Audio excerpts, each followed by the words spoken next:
I think you probably know what being nostalgic is. You know what you think the definition of nostalgia is. My favorite, I heard this credited to Betty Davis, but nobody really knows for sure. But they had a definition that said nostalgia is recalling the fun without reliving the pain. Well, something happened this week that made me very nostalgic.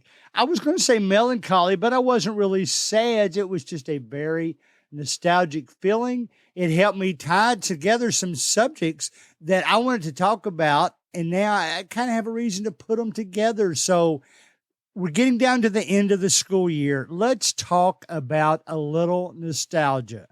Greg Collins, Substitute Teachers Lounge.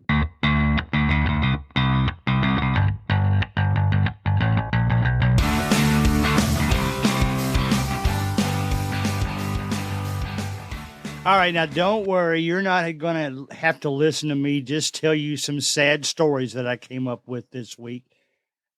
What I want to do is give you some motivation to deal with students as we wind down the year and we think about what we can do next year. I'm going to bring up Pink Floyd, believe it or not, but time that we get through this, a song they released in 1979. I guess their chart run was really mainly in 1980 because the song didn't come out until November of 79. Another Brick in the Wall. I loved that song when it was out. As a substitute teacher, now that I've really looked at the lyrics, it's a little bit on the sad side. In fact, they're a British group, and a lot of the stations, whatever they call them over there, wouldn't allow that song to be played in the UK. So we'll talk about that in a minute. We don't want our students to become another brick in the wall. But first of all, yes, I'm going to give you some stories because I feel like you'll probably have some of these stories too. And I'm going to tell you how I'm going to try to build on things that have happened. We're even going to talk a little bit about COVID because COVID affected us more than just, I guess for lack of a better word, I'll say medically. You know, when it first started, we thought, man, I hope I never get that. Now, for the most part, I've had it. My wife's had it. All of my kids have had it. I'd say there is a very slim chance that nobody in your family ever contracted it because it's becoming more and more common now. We have ways to treat it. We have ways to prevent it. Just like the flu, we can't totally prevent it. But I'll tell you what my opinion is, how it's affected us as we moved along. But first, I'm going to take you back to November of 2018. I'm getting ready to finish my 5th year of substitute teaching. And I think it's important, if you haven't heard me say this before, I've said it multiple times, but maybe you're a new listener. Maybe you're like me and you forget everything to the point that I bought Prevagen now. And I hope that it helps me be a little bit sharper as I get older. I'm 65 now and I can tell it through my memory. But anyway, it was November 2018 when I started. And I remember the room I started in. I kept the sticker I had to put on my shirt. I still have it here in my podcast studio. That's a nostalgic feeling. It's not melancholy. Melancholy, really, if you go by the exact definition, it's really extreme sadness. Well, I'm not I'm not sad, really. I kind of long for the good old days, so to speak. I can think of my most popular things in high school. I can still think of some embarrassing things too, but I can, it's funny. I've shared most of the embarrassing stories from high school with the students I've taught. They think they're hilarious and it's just another way of bonding with the students. But 2018, there were students that, as you do, I got more closely, what's the word? I don't want to say relationship. It's not a relationship. They were the kind of students that were always going out of their way to say hello, even if they had to yell it from the other side of the sidewalk when we were outside in front of the school or something like that. If we were in the hallway and they saw me and I didn't see them, it's the kind of students that would yell at you, Mr. Collins, how you doing?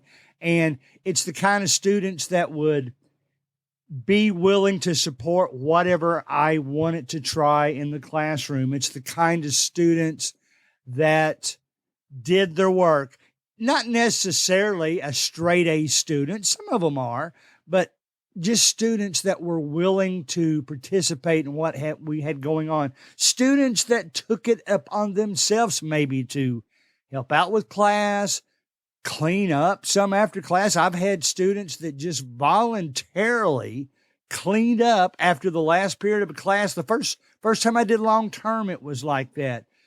I got close to students that also played volleyball because they got used to seeing me in both locations. So that was 5 years ago, or I should say, that's right. I just entered my 5th year. I've been doing this 5 years. I guess this was actually more like 4.5, because the students I'm getting ready to talk about, I taught them first in 8th grade, and now they're graduating. And as you might expect, I got kind of a sentimental feeling for the students that are graduating. I ran into some of them this week, and it was at a school that I've taught at before that actually pulls from high schools. It's an academy, so to speak. It pulls from high schools, 4 different high schools from the surrounding areas. So it was kind of a cool way of seeing students from multiple different schools that I had taught. But 2 of the students that I was describing before that always seemed so helpful and pleasant and talked to me all the time and would carry on a conversation with me, would really run any errand I need to. I don't believe in teachers' pets. These are just students that were very friendly, pleasant. I like the word pleasant. They were pleasant in the classroom. They never gave you any kind of trouble at all. But anyway, I ran into them. And the first time I had taught them was 4 years ago while they were in 8th grade. Okay? Well, do the math. They're graduating seniors. So they walked up into the hallway to me. The class was over. And I said, you know what, guys? This could be the last time I see you. And I said, will you remember me? It's just a standard joke that I always say. Will you remember me when you're rich and famous? And they kind of smiled and said, and then I went on to tell them, they gave me fist bumps and they said, we'll be in the area. I'm sure we'll run into each other.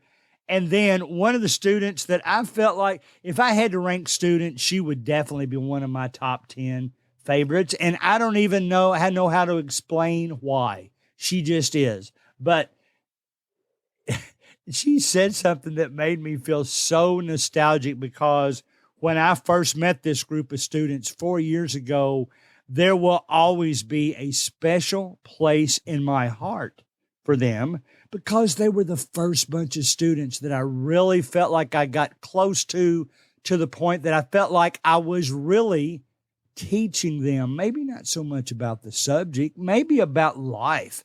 I would share my life with them, what I had gone through, all those kind of things. And I was hoping, and I still think I did. Well, I said, again, I may not see you guys again. And I said, I started teaching you all when you were in 8th grade. And one of them actually said, so did you teach and then she mentioned the middle school she went to. And I'm thinking, have you forgotten that? I'm 65, and 4 years ago still seems like it was just yesterday. And it kind of, I hope she's not listening to this, but I hope she is listening to this, because I want them to know what special places they held in my life during that time period when I was trying to become a substitute teacher, which I enjoyed, because when I realized there weren't a whole lot of podcasts out there just for substitute teachers, I created one. But when she said, did you teach at that middle school? I'm thinking, do you mean You don't remember me doing that, even though it seems like yesterday to me. And I'm going to use this phrase. It kind of broke my heart a little bit because I wanted to be remembered the same that I remembered them. As you get older, everything seems like it happened yesterday, other than the stuff I'm taking Prevagen for. Everything, I didn't have any trouble mentioning another brick in the wall, which we'll talk about here in just a moment. But that gave me that nostalgic feeling. When I mentioned we talk about COVID, I talk about it from this standpoint. I'm not sure that I'll be able to feel as close to more recent students as I did back then, because they were my first group of students. They were my first long-term students. I will always remember them. I'm not doing long-term roles anymore. I will see them. I think these kids I'm teaching today are just as great, but I just don't see them as often. So it's hard to get that closeness going on. I will tell you what I was going to say about COVID is that it's more about the virtual learning we had to do while we were going through all that. You couldn't get close to the students. In fact, what's happened, in my opinion, is that I've noticed it in the sixth graders almost exclusively. Now, it's not bad, but I can just tell there's less maturity in my mind in today's sixth graders as there were in sixth graders 4 years ago. And I'm blaming COVID because they missed that year of socializing and growing. I mean, you grow mentally by interacting with people for that whole year in the school. So if they're not there and you're just interacting with them through a virtual class, they ain't going to cut it. And unfortunately, I can see the lack of maturity. And that's too strong a phrase. I can see the lesser maturity today, not in everybody, but if you compare a whole class to a whole class, in my opinion, the sixth graders today were less mature than they were 4 years ago. So we've got that to blame and that to deal with, and that which makes it more difficult to get close with them. The reason that the song Another Brick in the Wall by Pink Floyd was banned in part of the UK or part of England, something like that, back in 1980 is because the lyrics said this. In fact, if you had the album, it was such a cool song from the sound of it. Most of us back then, we bought songs based on the way they sounded more so than really studying their lyrics. So we probably bought some songs that we shouldn't have. This is not vulgar. This is not anything like that. There's no dirty words in it. But listen to what it says. It's basically blaming the establishment. Here's what it says. We don't need no education. We don't need no thought control. No dark sarcasm in the classroom. Teacher, leave those kids alone.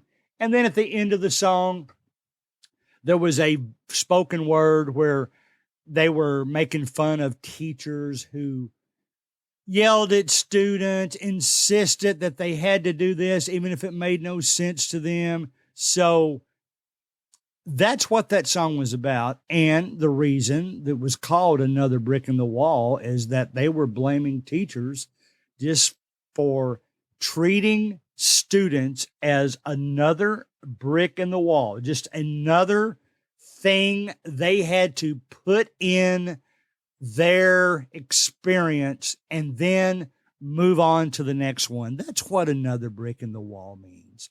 Now, we've got to figure out how to break the another brick in the wall pattern. Now, there's no way to avoid the fact that every student, in effect, is another brick in the wall, but let's make it more uplifting.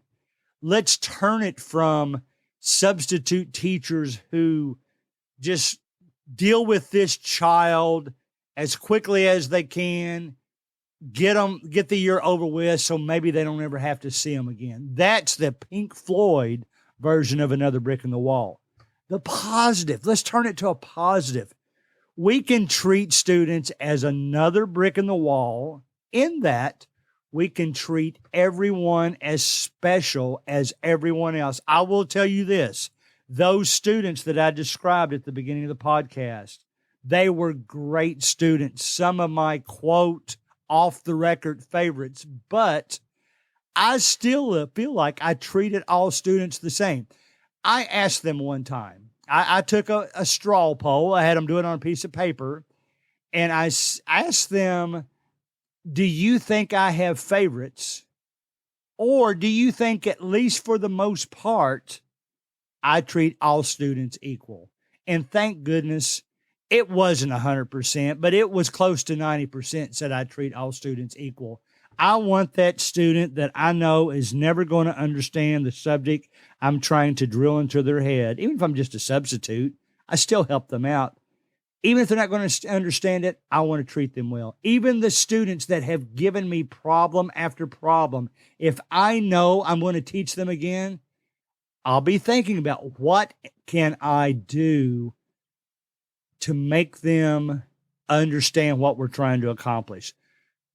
I want to be remembered as a substitute teacher that treated everybody as another brick in the wall from a positive standpoint, in that you're just as important to me. I'm just going to spend this part of your life with you. You're going to get off and maybe forget me, but I hope that I at least taught you some things that will help you in your life, whether you remembered it came from me or not. I'll share one thing with you. Somebody else will share one thing with you, and you will be another brick. You will be another accomplishment.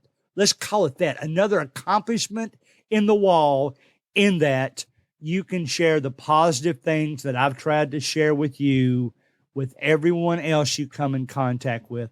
Teachers, substitute teachers, don't treat students as another brick in the wall, in that you just got to do this, get it over with, and then move on to the next one. But treat them as another brick in the wall, in that I want to treat you as special, even with your C, as I do this student with their A. I want to treat you special, even though you don't speak up and help me in class. I want to treat you as special as the one that helps me all the time. So that's it, guys. I'm nostalgic this week. I had to say goodbye to some students that were very special to me, and I sure hope that I get to see them in the future, and I am confident that they will make me proud with their adult accomplishments just as much as they did when they were in school.